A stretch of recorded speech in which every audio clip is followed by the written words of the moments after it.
You're listening to the Himal Southasian podcast, Partitions of the Heart, Conversations with Harsh Mander. This is Season 1, Muslim Life and Death in Modi's India.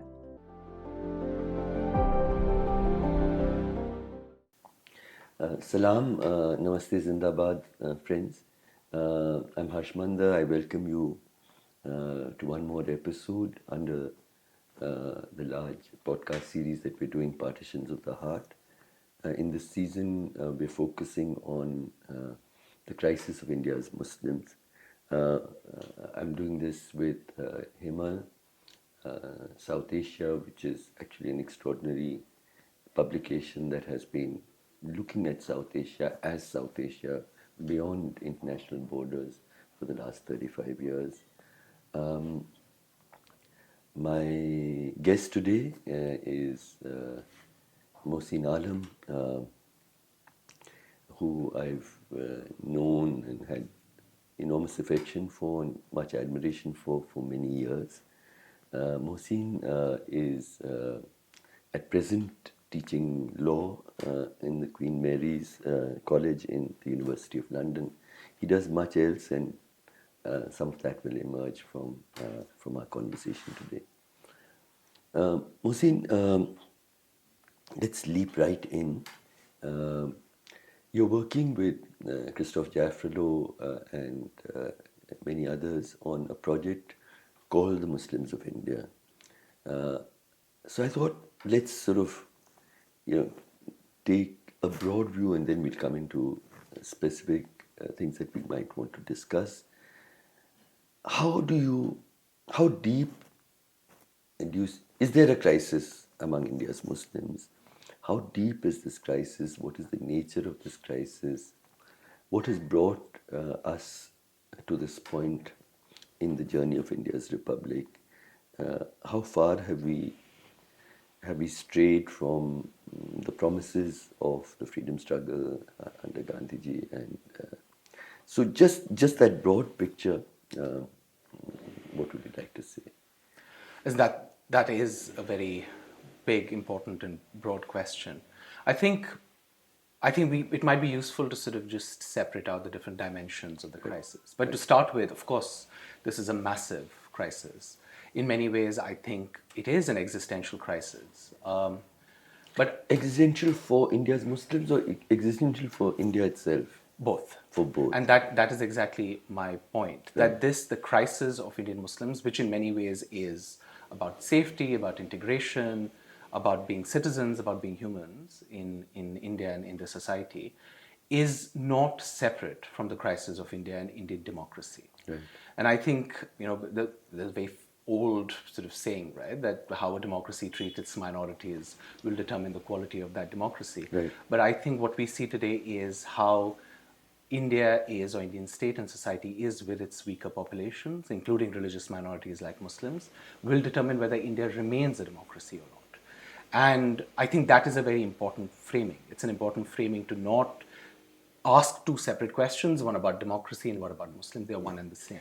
And you're saying it will determine. I think it is determining as we speak. Yeah. So yes. Yes, absolutely. And I think there are different sort of dimensions to it. Maybe I'll just sort of flag the different dimensions and then we can dig deeper into it. I think at one level there is a fundamental crisis of political economy.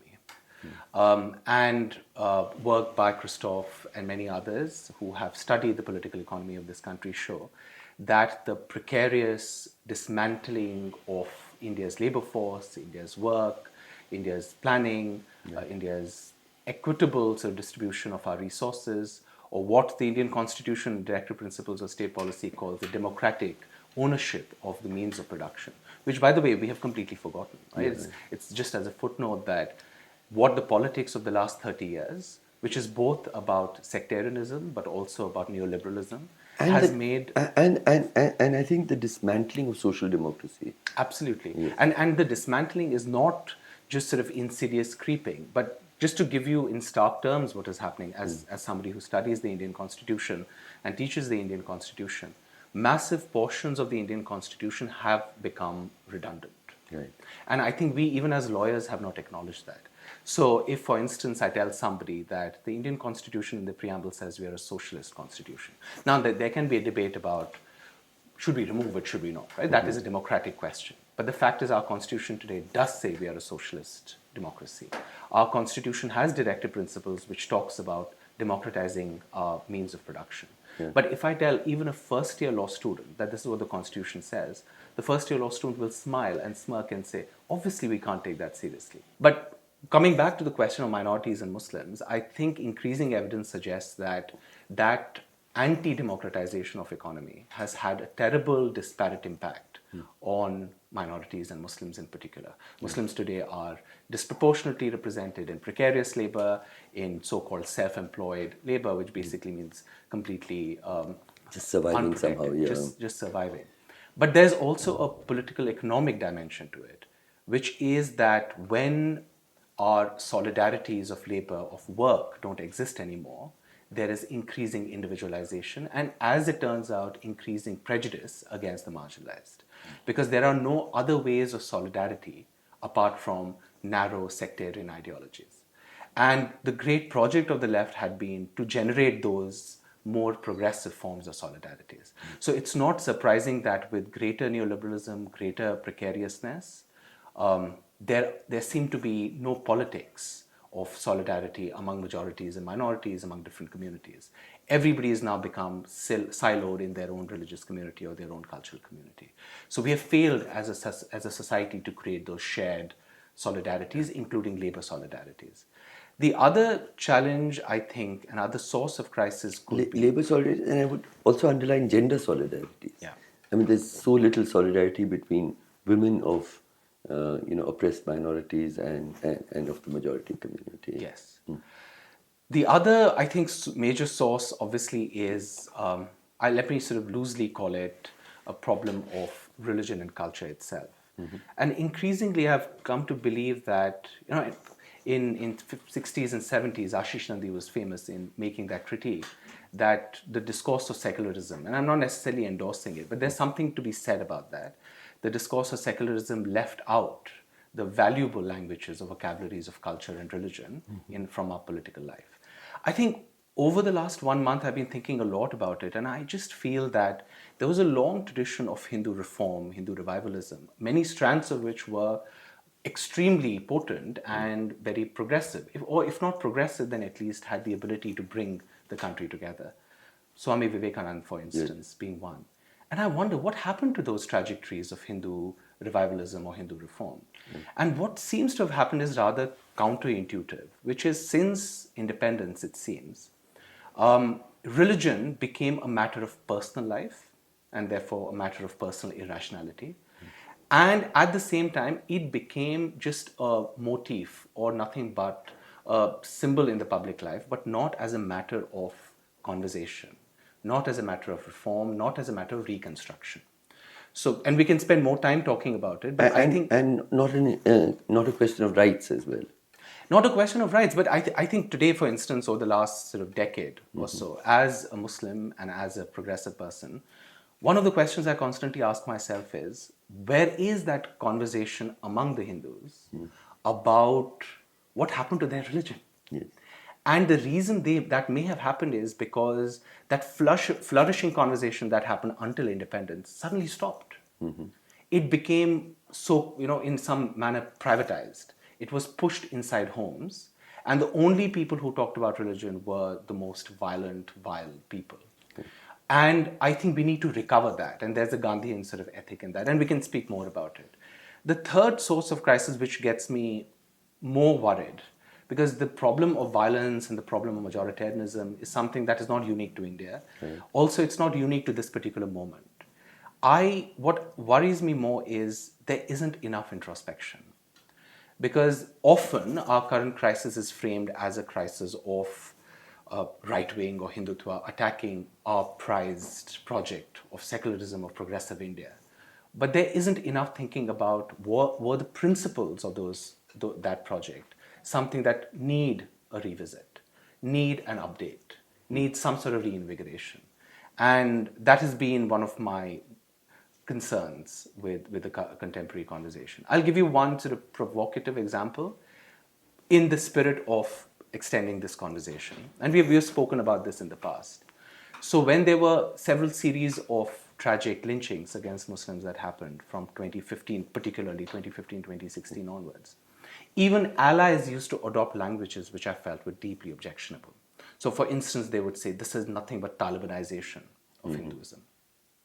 Now, for me, this was deeply objectionable because the language seemed to suggest that even the language to describe violence among our Hindus has to come from the language of, or ostensibly from the language of, or the cultural repertoire of the victims of this violence. Right, right.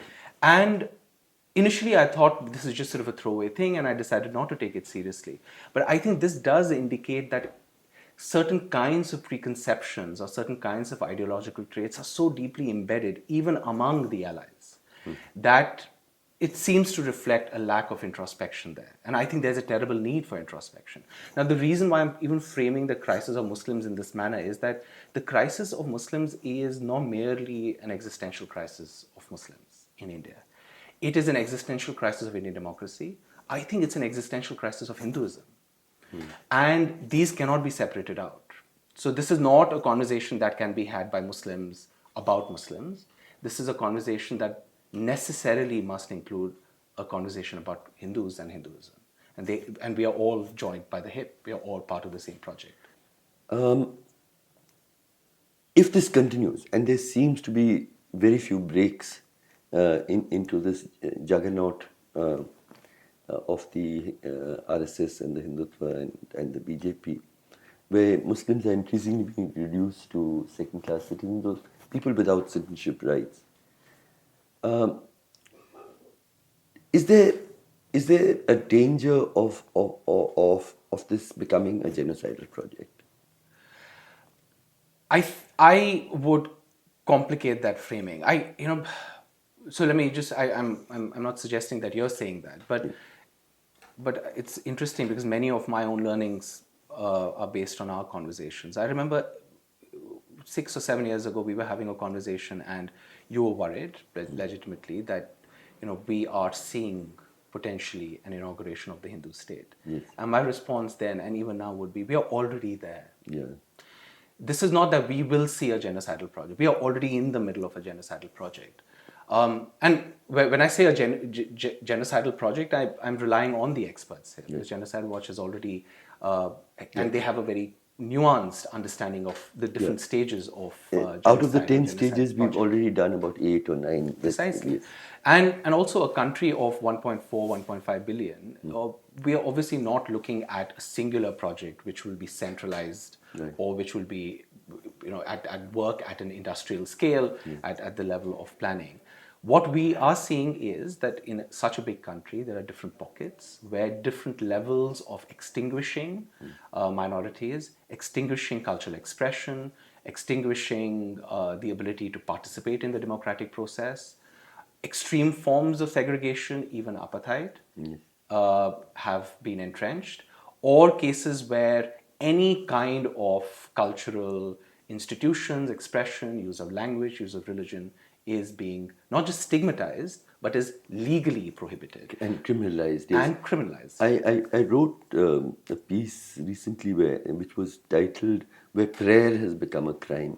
And that it seemed to me a very sort of poignant but also dramatic expression of exactly what you're saying. Precisely. That a woman is offering prayers outside a hospital ward because her loved one is sick, and it becomes an issue that she's that people wanted her to be arrested, and I found that wasn't a rare instance. Absolutely. So precisely. So and it's much worse. It's not just, initially it was framed as prayer in the public place. Muslims find it next to impossible to even pray inside their homes because neighbors complain, and then the police walks in and says you don't have permission.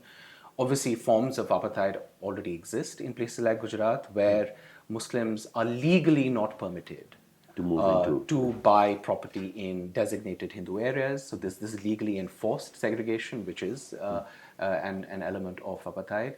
In places like Assam, Muslim universities or universities set up by Muslims or institutions set up by Muslims are under assault, and now they need, I think just 2 days ago, Assam government required that anybody who opens a university or runs a university must prove to the state that it is doing it for secular purposes. And we know how that will be implemented.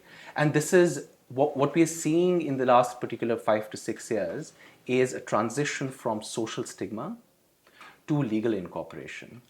And that, unfortunately, is not new today. We have a long history of anti-conversion legislations. But just to point that out, for instance, right? Let me go back to the introspection point. Anti-conversion legislations were not made by the BJP. They were made by the Congress in 1960s and 70s. They proliferated in those 2 or 3 decades.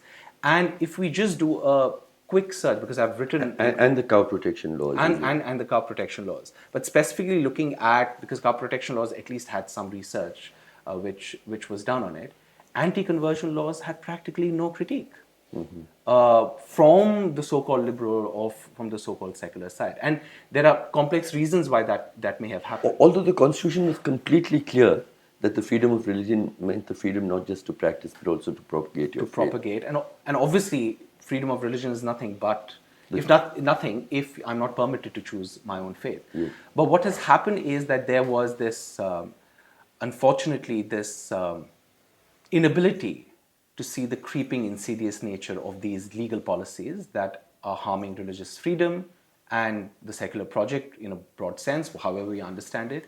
And today we obviously see a full-blown weaponization of these laws. And increasingly we see legislation everywhere. So I think this transition from social stigma to legislation, I think we should take very seriously, because that is where the state becomes an active engine of enforcing apartheid and enforcing marginalization. Yeah, I spent some months studying Nazi Germany, and I found, step by step, many echoes in what is happening in India today.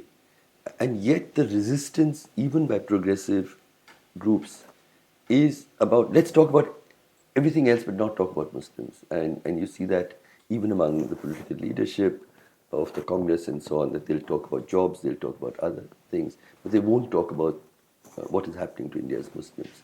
So it seems to me almost like we are living in Nazi Germany and speaking about everything else except the Jews. So is even progressive segments of politics, academia, civil society, the media, failing to recognize the gravity of the crisis of India's Muslims, and through that, as you say, the crisis of India itself? I think the category of progressive in India has dramatically shrunk. And at one level, a good test to know what is a progressive establishment or a media organization is precisely their ability or interest and dedication to talk about the Muslim question. Yeah. So I will not go all the way and say that, progressives in India are not talking about it. You are talking about it. Many others are talking about it. So that I'm not worried about. I think if it is framed more widely, that broadly people who are not part of the Hindutva project, are they taking this problem as seriously as they should? They are not, and that's sort of self-evident. But I think progressives are talking about it. I think I would like to take this in a slightly different direction, though, because you mentioned Germany. And I think Germany is quite a different example, but maybe there's one connection between what we are seeing in India and what we are seeing in Germany. And there could be many others.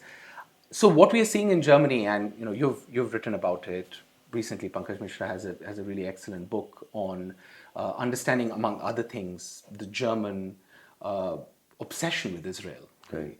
And there's a narrative about Germany that Germany, after the Second World War, acknowledged its crimes against the Jewish people and the Holocaust, and then it decided to, in a way, systematically restructure or reconstruct the German national project. What we're seeing today is sort of a pathological consequence of that, which is, one, the massive invisibility of all the other crimes that colonial powers, including Germany, committed. So no sense of sort of introspection at all. The other is treating the national project of Germany as a distinctive, special, exceptional project. That the role of German post-Second World War political project, the reason of the state, as they say, was now the protection of the Israeli state. And it makes me wonder whether the failure of the German state right now, among other things, also arises from a story of exceptionalism it tells itself, rather than a universal story. I see resonance of that exceptionalism in India as well. Because I think Indians, for the longest time, had convinced themselves that India is a special place. And Indians are special. And by virtue of that, Hinduism is special, whether that's explicitly stated or implicitly sort of noted. And the nature of that claim was that we are special because we are specially tolerant. We are special because all the other democracies have failed, but we are the mother of democracy. Hinduism is a particularly tolerant religion, and therefore, by virtue of that, India or South Asia is a particularly tolerant place in the world. I think a lot of resistance to introspection comes from this story of exceptionalism we tell about ourselves. We are not exceptional. We are as special or unspecial as any other people in the world. All of us have the capacity to be tolerant. We also have the capacity to be intolerant. We have had terrible violence in South Asia. We have terrible violence committed by Hindus and Muslims against each other, by Sikhs against each other. And the story we need to tell ourselves is that we have the capacity to do everything. And we have done well in certain things and not done very well in other things. And once we acknowledge that, it becomes a project of constant self-improvement. But we gave up in our story that idea of universalism, that everybody is equally potentially tolerant or intolerant. And I hope we give up that story, because the story of exceptionalism in Germany has linked them to a genocidal project in Israel.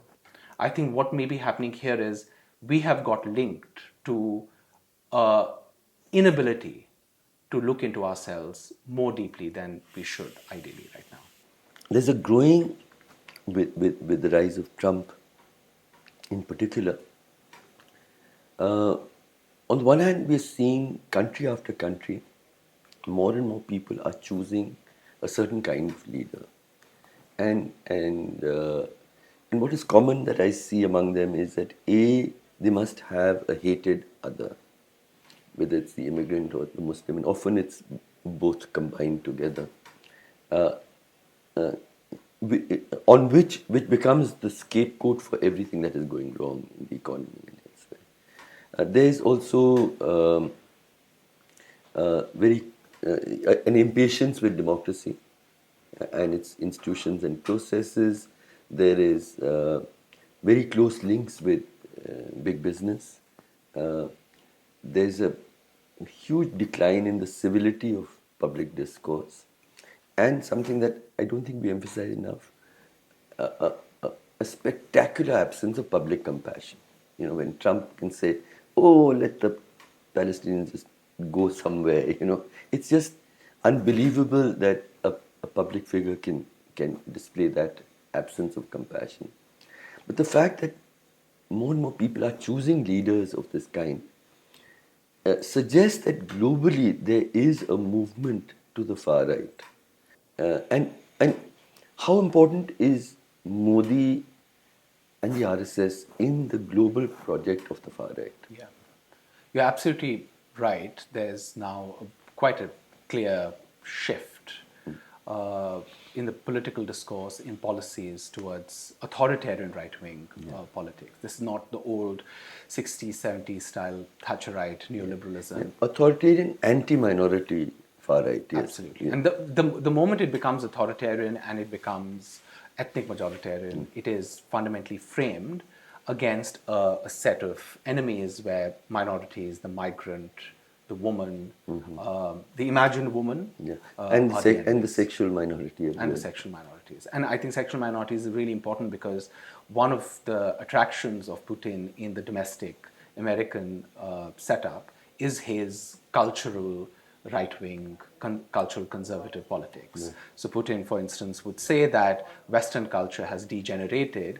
because it has become liberal, it has become egalitarian, and now it doesn't want to persecute gays and lesbian communities or transgender communities anymore. And the trans issue has a huge resonance in the West among these circles. I think there are different things one can sort of talk about it. The first is, you're right that India, Modi in particular, and this Hindutva project is not marginal to what is going on. It is central. And in fact, many of the vocabularies that we see Trump parroting, in many ways, chronologically at least, it's quite difficult to draw the link in terms of causation. Chronologically, they emerge in India. The language of New India as a recovery of old India, the truly old India, is nothing but make America great again. The idea of India first, comes first. This language comes first before America first comes up there. So and also the language of Atmanirbhar Bharat, which is sort of, which sounds better than what its meaning is. It's sort of a very parochial understanding of what India should be, but also a way of just telling Indian working class people that you do your own business and the state is not going to be supporting you, is nothing but what Americans do with their libertarianism and their poorly conceived understanding of tariffs and protectionism. So there are massive connections, and in many ways, India is central story to that. I think the other dimension of that is the reason perhaps the Indian story is perhaps more urgent and more worrying is because of how well organized socially as well as politically this movement is. This is at least a 100-year-old movement in India with the RSS, and it has deep resonance in other sectors in the Indian society. So even those communities or those people who do not maybe consider themselves Hindutva still have a lot of sympathy for many of the ideas of Hindutva. For instance, this Hinduism being exceptionally tolerant idea, right? It does have a resonance with the Hindutva project. So when Modi says that India is the Vishwaguru, even those who are not Modi supporters or BJP supporters have sympathy for that. The guru of the world. The guru of the world, or the cradle or the mother of democracies and things like that. And I think one can have a historical sort of understanding of these things, but my point here is not to sort of question whether there were republics in India or not. I'm not making a historical point. Of course there were. My point here is that the politicization of this is coming out of a deep civilizational insecurity in India, including among Hindus, that we have been left behind, we were colonized, etc., by the British, but also by the Mughals before. And that particular narrative is not a Hindutva narrative alone. And that's the problem with lack of introspection. But going back to sort of the global story, my own feeling is that the collaboration is going to be far less among the states, because their nationalism and their framing of national self-interest is so parochial that it perhaps will not allow for emergence of a global set of countries, which is thankfully a good thing.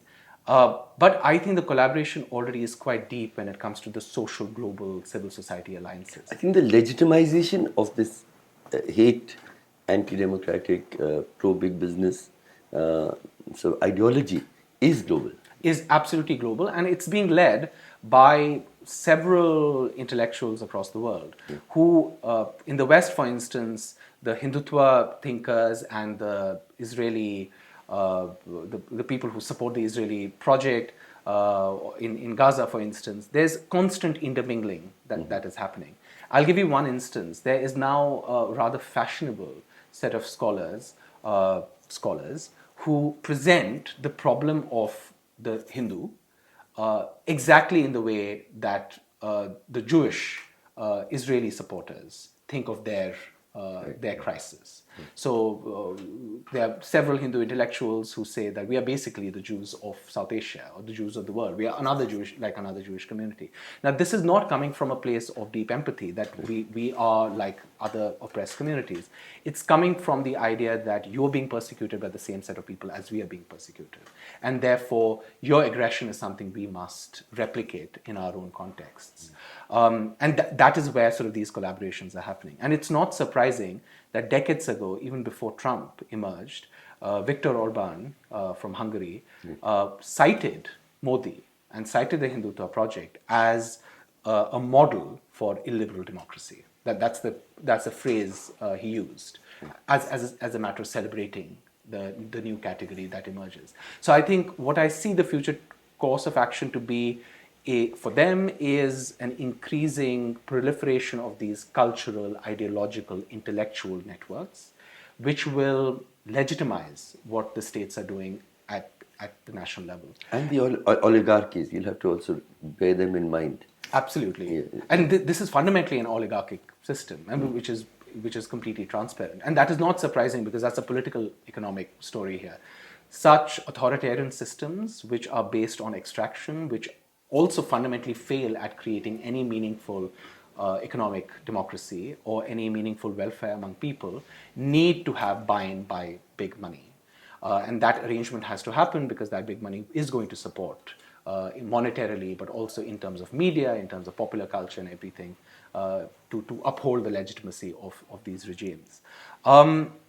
There might be sort of several other things to say about it, but I'll just say one thing which, in the spirit of introspection, I think what perhaps happened over the last 20 to 30 years is that even our languages of solidarity, and this is before the rise of the right-wing authoritarianism globally, became restricted to national boundaries. Right. So, for instance, the working class in India, or even the liberal or progressive leaders in India, would restrict their concerns primarily to India and not to what was happening in the US and not what was happening in Australia. And I'm sure there are people who know much more about it. My instinctive sort of feeling is a bit of surprise because people like us are actually much more global in the way what we read, our languages, our sort of understandings of history. But even then, it seems that our struggles became nationalized. Mm-hmm. And what we are seeing today is that the pressures of right-wing authoritarianism just show that we can't resist this at a national level. This has to be an international solidarity of resistance, but we just don't know how that will shape up. So my hope is that that is what will happen eventually. Let me throw one thought about why I feel potentially India might represent the most dangerous of all the right wing. That is, imagine if the Ku Klux Klan was a legal organization in the US, which met for parades in every park and street corner across the country. And they were the support base, overt support base of Donald Trump. How much more dangerous he would be. Yeah. And I think because of the RSS, which doesn't have a parallel in terms of scale and power and reach anywhere else in the world, does it not make India's project of the far right even more dangerous? Yes, but I would ask, why is it? Why is it that Ku Klux Klan in the US does not have that power, but RSS does? Yeah. Right? That is the question to ask. Absolutely. And there could be many theories for it. One sort of theory is that the white elite in the US is split. And at least the university-based educated elite in the US is not sympathetic, at least overtly, to the white nationalist project. And that's what's different in India. That is what is different. Yeah. The Hindu educated elite, the Hindu middle class, is completely on board with the Hindutva project. Is what is powering Hindutva and Precisely. not working class Indians. Precisely. So the shift that has happened is that in India, the Hindutva project has expanded from the elite upper caste to the working class. Whereas in the US, Trump, in many ways, is the white working class, at least, rebelling.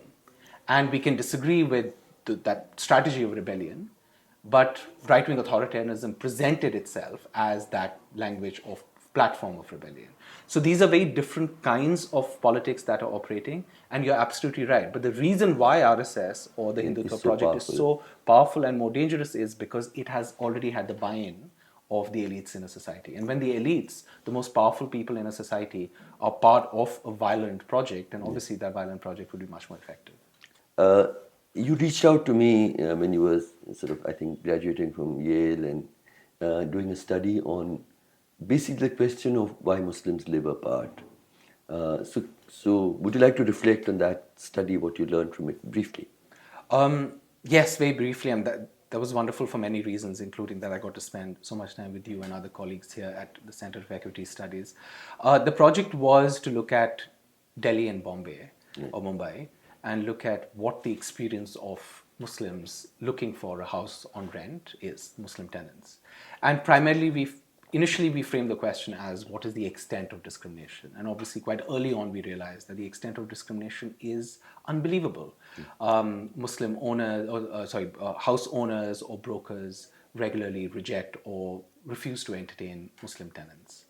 But the most striking story, which eventually we started to pursue, was that Muslims, by and large, had even stopped looking for houses in areas that were not already designated for them as Muslim areas. And the reason for that was because many of them experienced so much humiliation. But also, the way discrimination works in the housing market is not by rejection. It's somehow a function of time and energy. So many Muslim tenants told me, you will manage to get a house. You just have to spend all your time doing it. And you have to just withstand all the humiliation. And you have to perform as a good tenant, where religion is completely irrelevant. And you have to spend all that energy. So if you're willing to do that, then you might find a house which is outside so-called Muslim area, which is designated for your community. But otherwise, you would not.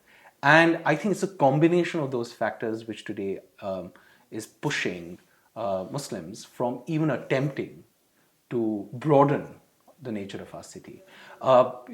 Indian cities are not Muslim areas and multicultural or mixed areas. There are areas that are enforced as Hindu areas, and there are areas that are bordered and policed as Muslim areas. And increasingly, Muslims are being pushed to the latter. And across class, which is also across class, yes. Absolutely. And the thing is that what class of Muslims will even try or even consider going to a non-Muslim concentrated area? Those who do have the social and the monetary capital. So working class Muslims don't even have that option. And in most cases, working class Muslims, like all working class communities, go into the city not randomly, right? So that they'll start looking for houses. They come in when they already have a job, or they come in with existing relations. So working class Muslims would never, in any case, be looking for houses outside the areas designated to their working class neighborhoods and their religion. But the others who have convinced themselves that they do have the ability to be mobile, or the society seems to tell them that they have the ability to be mobile, even they are increasingly giving up. Another sort of place where we were together, when my life ends, there's some moments that you'll always remember, and one of those was entering the detention centers. We were the first non-officials who entered the detention centers in Assam. And you would recall that I was briefly special monitor for the NHRC, and I said I'll accept it, but my first project must be to see what's happening inside the detention centers.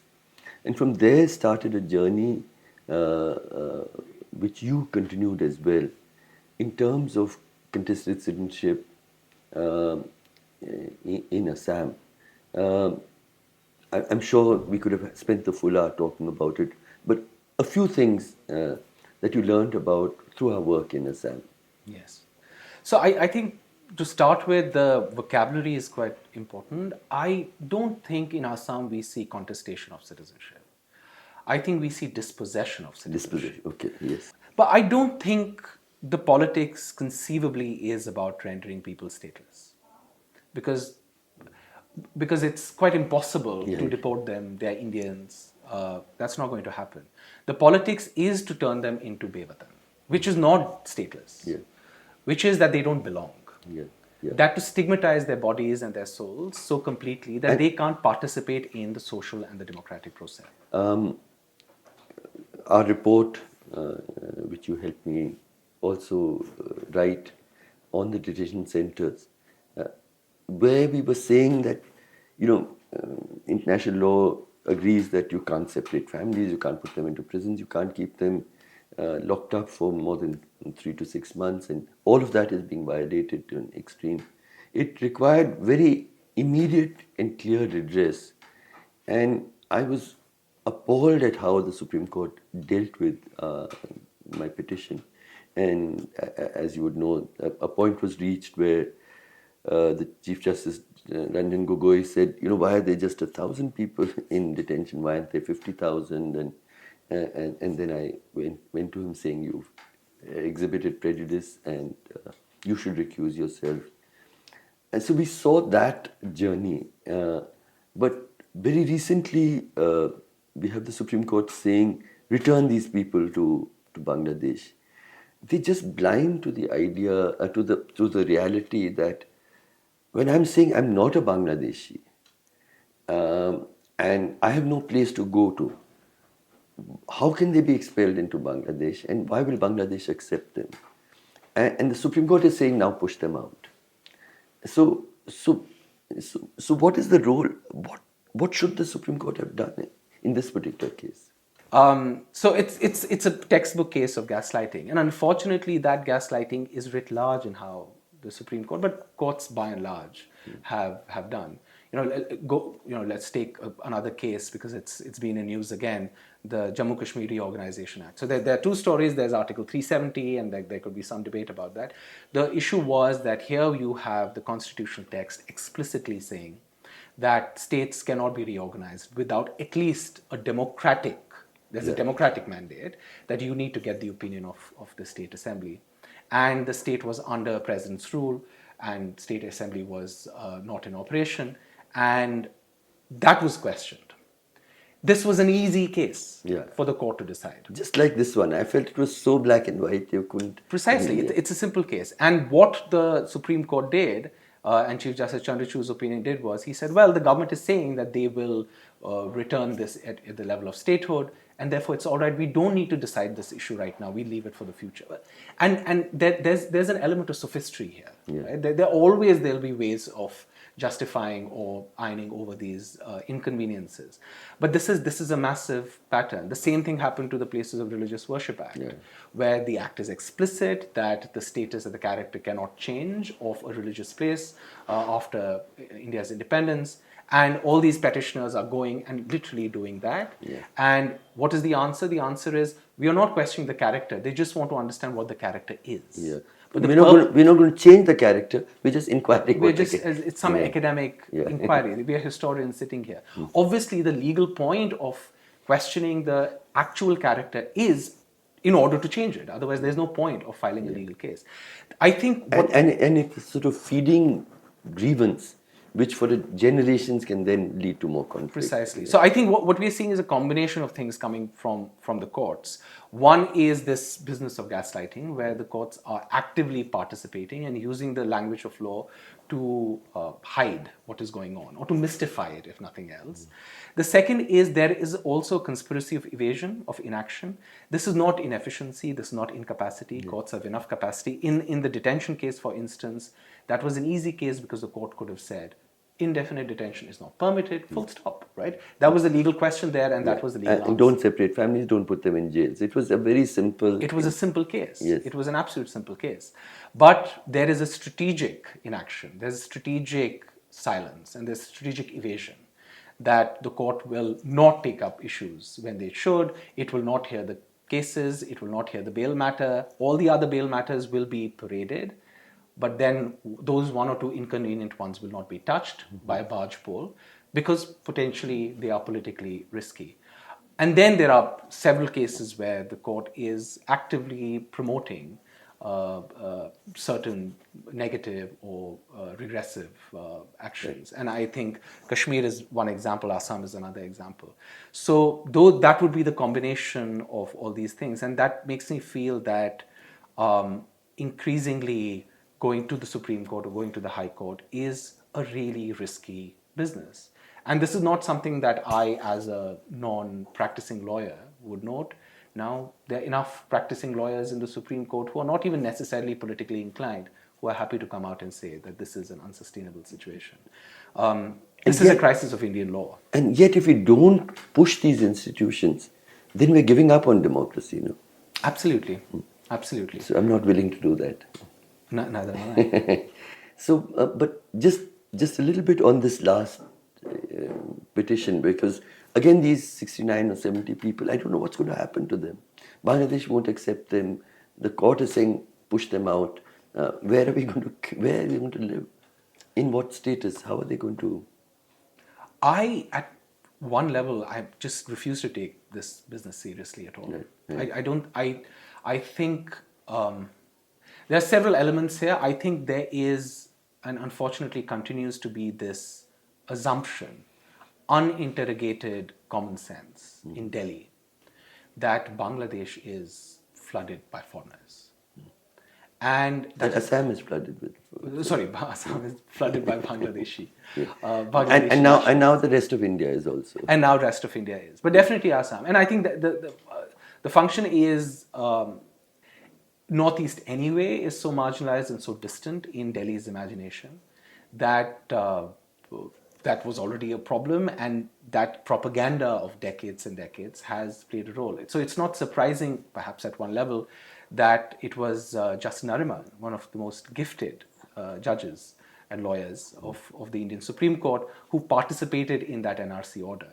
And some of its elements were rather objectionable. Or most of it was rather objectionable from my perspective. So there is a huge challenge for us to bring the right information to the court if we want to still engage with the court. But the other thing also is that a lot of what the Supreme Court says doesn't really matter on the ground. So even if, for instance, the court is very insistent that people will be deported, that will not have any impact at all, because there's no deportation to be had. Which I think just reminds us that this is a fundamentally political issue.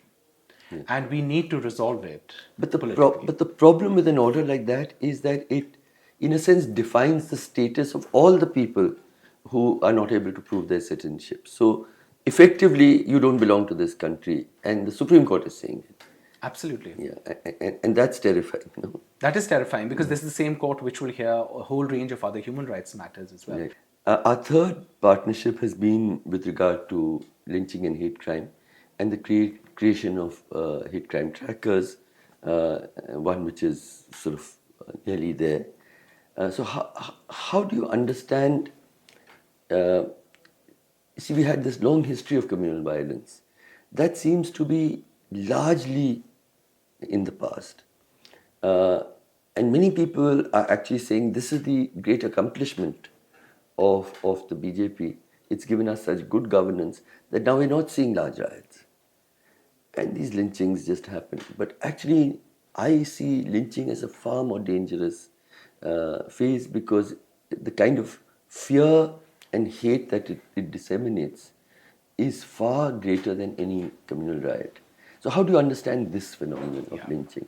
And where do you place it in the journey of the right of Muslims to belong equally to this country? Because I think at the first level, we must acknowledge that, among other things, violence is a technology. In communal riots, old sectarian violence, so-called riots, violence was used as a political technology. Mm-hmm. And in order to trigger or sustain violence, also certain technologies were used. Rumors were used, and newspapers were used in a particular way. Or bureaucracy was used as a form of technology in order to sustain violence. So when we look at the present moment, I think we also need to revisit what are these technologies that are operating here. And from you, what I've learned is the reason why lynching continues, whereas large-scale sectarian violence doesn't, is because lynching as a technology works to achieve the same goals or even more. No, much more. Goals. I feel it's much more. Absolutely. And one element of that is, that hasn't come up in our conversation, but social media. Yeah. So what has happened increasingly, and now there's more and more evidence to suggest that violence has become gamified. It has become a game on our apps. See, lynching is performative violence. It's violence as theatre. And social media is what reaches it to millions. It's actually much worse than that. Yes. So one is that violence is a spectacle. Yes. And that spectacle is on our phones. Yeah. But that is quite a passive sort of consumption of violent videos, which also exists. But we also have now the ability to interact with social media, right? Mm-hmm. So Facebook is not just about watching a video, but commenting, liking. Mm. Or now there's a huge ecosystem of right-wing Hindutva. And not just liking, but valorizing, saying what heroic, I mean, you're saving my religion. Absolutely. Yeah. And there are several apps and social media platforms which are supported by the Hindutva right-wing ecosystem, where this particular interaction is further incentivized. So if you use more violent language, then you are given more points and bonuses. So what we are seeing today is that social media algorithmic universe is not only making violence something to be consumed, but something to be interacted with in order for that violence to become part of our character in a day-to-day life.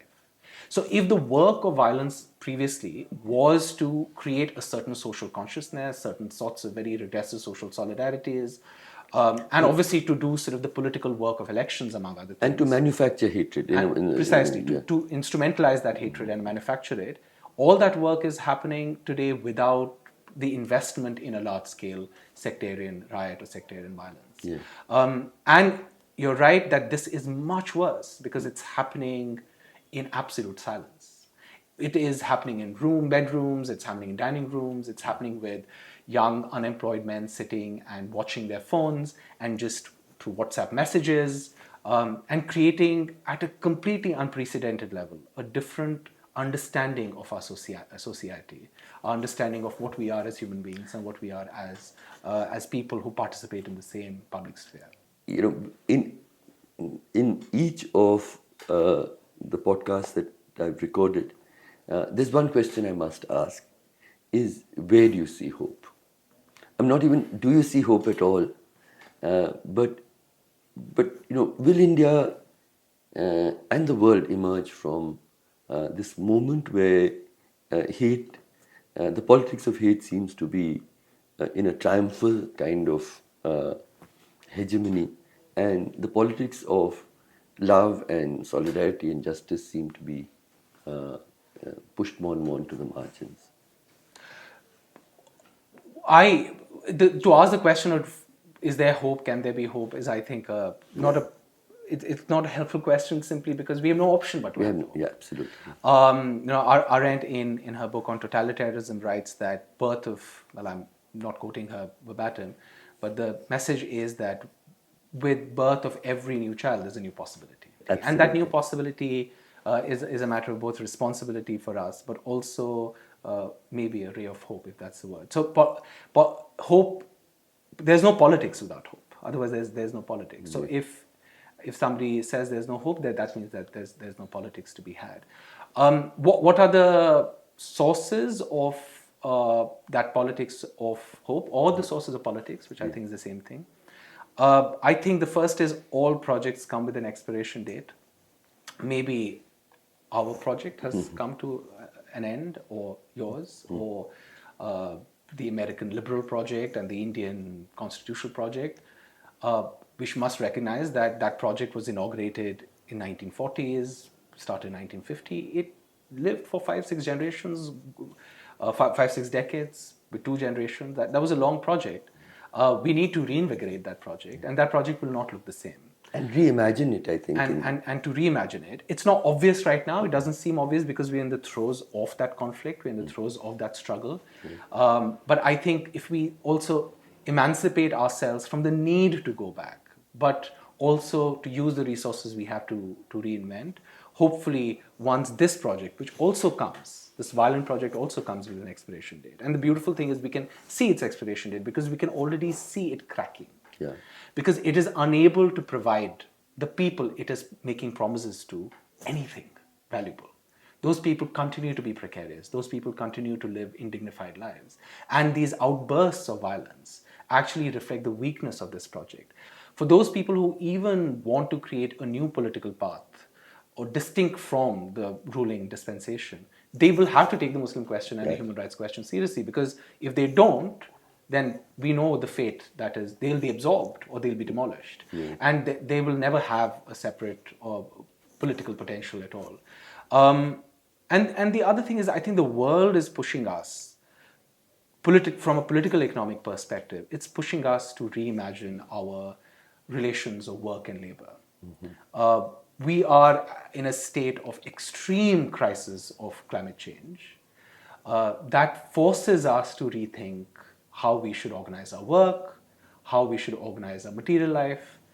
And because there's a lot of churning, that is just bound to happen there. Because if it doesn't happen there, then it's already an existential crisis for us as a species. But in that churning, I think there is a possibility of also introducing notions of justice, which already is happening in those discourses. So there are existing conversations and existing reconfigurations. And I think that provides us an opportunity to address it.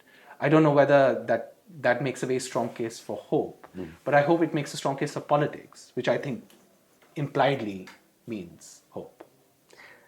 Thank you, Mohsin. I think that was a wonderful conversation.